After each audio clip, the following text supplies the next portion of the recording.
For a sense of what's been animating Taylor Swift lately, fast forward to a pair of sprightly, winky, sweaty songs in the second half of her new album, The Life of a Showgirl. First, there's Actually Romantic, a leering ode to an enemy whose attention is so total, so focused, that it can't help but feel like a form of lust. It sounded nasty, but it feels like you're flirting with me. Swift sings over a chugging guitar line before concluding with a pant. It's kind of making me wet.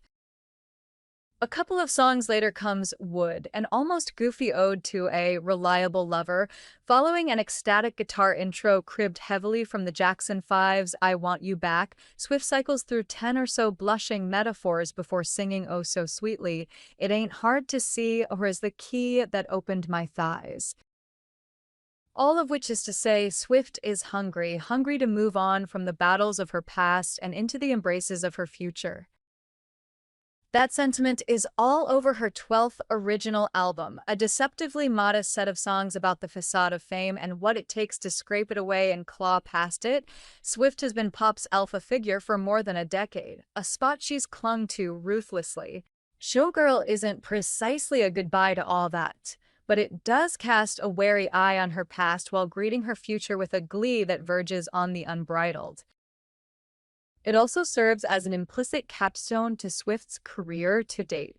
In the 18 months since the release of her last album, The Tortured Poets Department, Swift has brought her era's tour to a close after 149 shows on 5 continents, making it the most financially successful tour in history. She regained control of all of her master recordings in a deal worth a reported $360 million and subsequently brought the project of re-recording her early albums to head. Each of these mark a significant Swift narrative coming to a conclusion. The Life of a Showgirl suggests how she might be moving forward when it's not firmly burying old bones. A catchy and substantive but unflashy album, it takes the songwriting intimacy of her folklore, Evermore era, and renders it with more clarity and oomph. It's made entirely with Max Martin and Shellback, the Swedish pop wizards she's previously turned to for career. Reset hits like We Are Never Ever Getting Back Together and I Knew You Were Trouble from Red, and much of her peak pop triumph 1989, including Shake It Off and Bad Blood. But here, they aren't world makers so much as point provers, effortlessly underscoring Swift's frisky and taut songwriting, which remains in sharp form. Showgirl is being presented as the soundtrack to Swift's emergent romantic bliss, and the opening 3 songs focus intently on that sentiment. The calmly ecstatic The Fate of Ophelia pledges undying devotion to the person who dug me out of my grave and saved my heart from the fate of Ophelia. That's followed by the melodramatic Elizabeth Taylor, in which she links her romantic history to a Hollywood figure who was legendarily loved and loved again. After that comes the unrelentingly bright Opalite, one of the most classic Swift-Martin songs here, with flickers of Fleetwood Mac and girl group harmony and Swift viciously looking in her mirror. I had a bad habit of missing lovers past, or my brother used to call it eating out of the trash, before exulting in a love that rescued her from dancing through the lightning strikes. Having made its point about Swift's future, Showgirl then turns backward, to settle scores, to harvest slippery memories, to roll eyes at the sort of glamorous life stars are expected to chase and embody. If the beginning of the album is a swaddle, the rest is a shedding. The dispatching of enemies begins with Father Figure, a surprisingly chipper but determined dismantling of someone, perhaps Scott Borchetta, Swift's former label head who sold Swift's masters in the first place, who tried to leverage power and experience over her, only to have the tables turned. Swift sings it with cool nerve, an assassin acquiring her target and boasting, "Turns out my dick's bigger." The song's nod to George Michael, credited as a writer, is rhythmically subtle, not literal.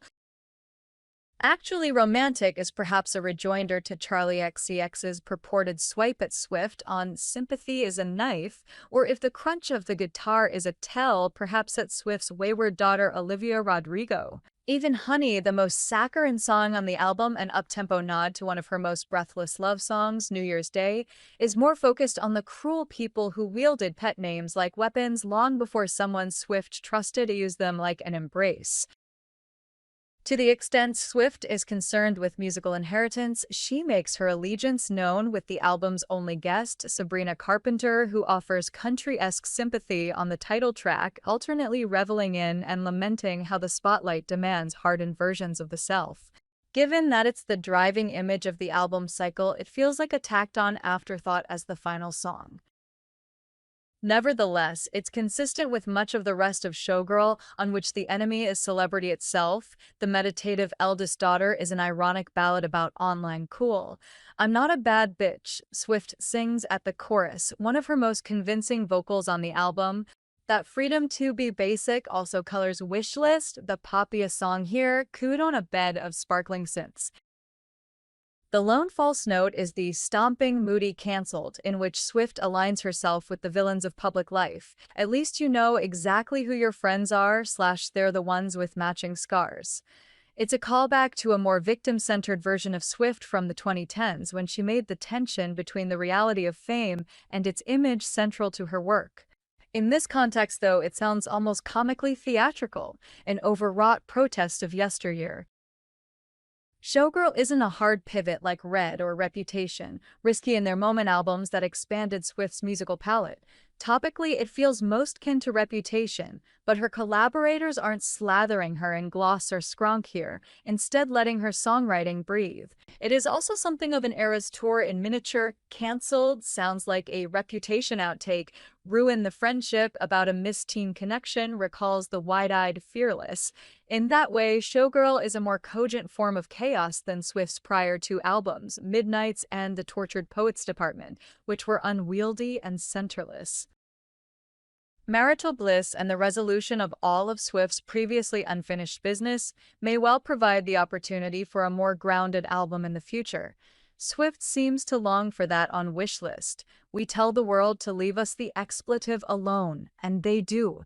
Showgirl has hints of what a Swift album about requited love might sound like, but for now she's not quite over the taste of blood.